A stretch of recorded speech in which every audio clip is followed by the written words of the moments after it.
The letter that came too late. 10 years earlier, Jonathan Cole was a man of ambition, of dreams too big for the world he lived in.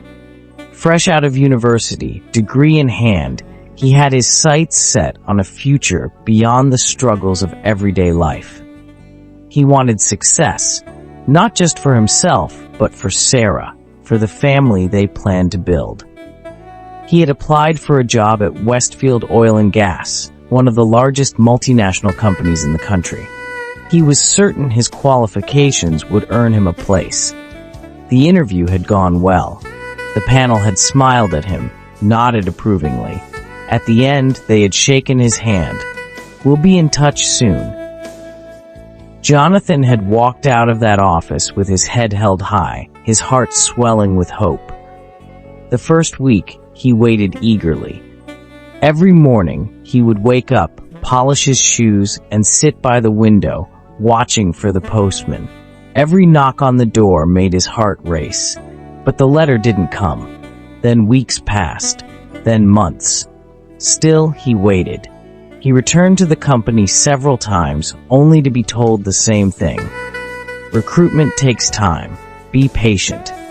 Jonathan believed them. He had no reason not to. After all, he had done everything right. He had studied hard. He had presented himself well. He had aced the interview. The job was his. He just had to wait. But patience did not put food on the table. As the months stretched into a year, Jonathan's savings dwindled. He refused to take lesser jobs. He had worked too hard for this dream to settle for something beneath him. Sarah begged him, "Jonathan, please, just take something for now. We need to eat." But he would shake his head.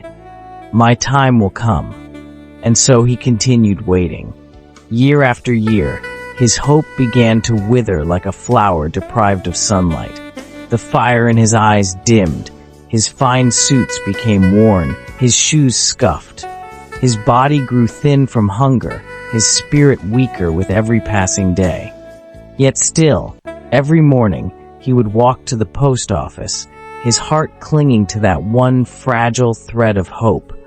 And every time, the postmaster would sigh and say the same words, "I'm sorry, Mr. Cole, nothing for you today." By the 8th year, Jonathan was a shadow of the man he had once been.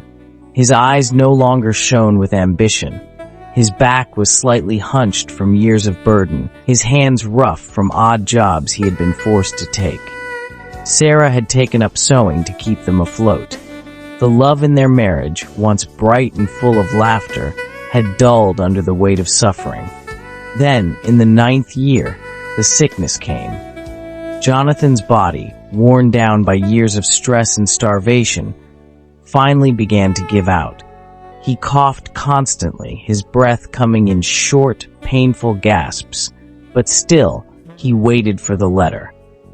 Even as his health deteriorated, he clung to the belief that salvation was just around the corner.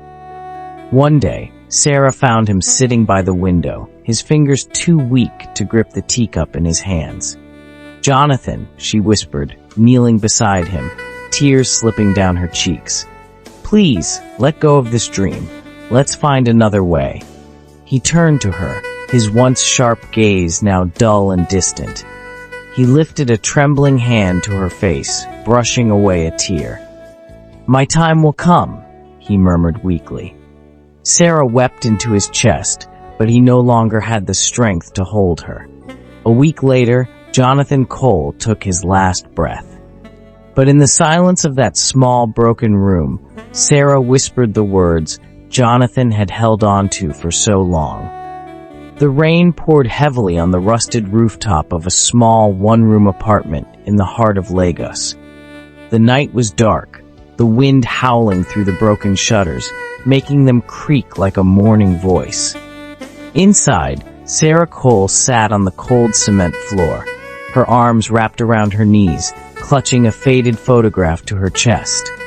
The dim candlelight flickered beside her, casting long, eerie shadows on the cracked walls. Her eyes were swollen, her lips dry and cracked from weeping. The air in the room was thick with sorrow, the kind that hung over a person like an unbearable weight. Jonathan was gone, buried just yesterday, and now she was alone. A soft knock echoed against the wooden door, hesitant yet firm. Sarah hesitated, her heart hammering. At this hour, who could it be? Slowly, she dragged herself up, her feet shuffling toward the door. When she opened it, the sight before her made her stomach tighten. A postman stood outside, drenched from the rain, his uniform clinging to his thin frame. In his hand was a crisp white envelope. "Is this the home of Mr. Jonathan Cole?" he asked, his voice carrying a note of urgency. Sarah swallowed hard, gripping the doorframe to steady herself. "Yes," she whispered. Yes, the postman sighed, shifting awkwardly. "I'm sorry. This letter arrived yesterday, but there was a mix-up at the office. It should have come earlier." Sarah stared at the envelope, her hands trembling as she reached for it. She knew what it was. She didn't need to open it to confirm, but she did anyway. With shaky fingers, she tore through the seal, her breath catching in her throat as her eyes darted over the words.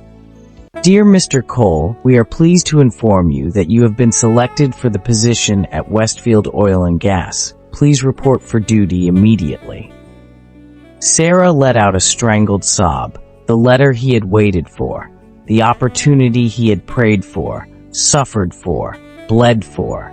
It had finally come, but it had come too late. Sarah stood in the middle of their one-room apartment, staring at the letter that could have saved him. She fell to her knees, the paper slipping from her fingers, landing softly on the damp floor. The weight of it crushed her. If it had come a week earlier, he would have lived. If it had come a year earlier, they would have been happy. If it had come when it was supposed to, Jonathan Cole would still be here. Thank you for watching and for staying till the end. Please subscribe, like, and share if this story has impacted you. And stay tuned for more of videos. Mr. Feels Concept.